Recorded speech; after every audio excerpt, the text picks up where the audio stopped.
February 2022, the monthly theme is Widening the Circle. The unpredictability of the intensity, timing, and frequency of the waves of this pandemic have made it increasingly challenging to write a monthly column even 2 weeks before others will read it.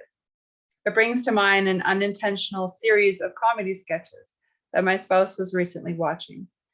In this 7th installment, the creator's January 2022 self explains the current situation to her summer 2021 self.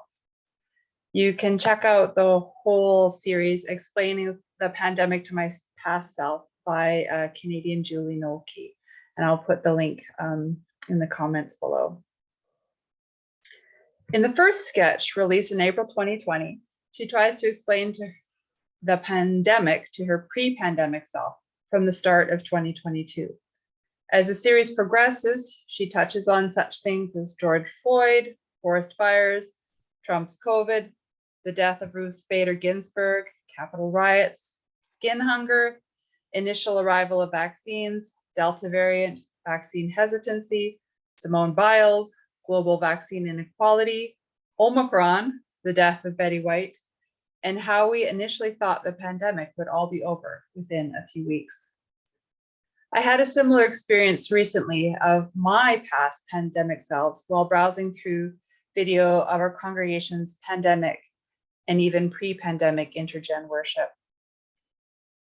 From my vantage point in the middle of January, it appears that we won't be gathering together in person for worship in February, but we do hope to run a kids' spring break camp at the end of March with the aim of a week or a weekend summer offering for families to follow that.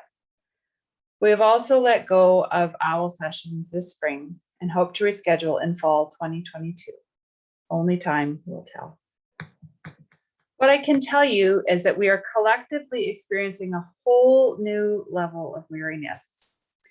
It reminds me of the often repeated wisdom of those working for social justice that stresses that we need to take care of ourselves on the journey to a better world, continually healing and growing even as we struggle.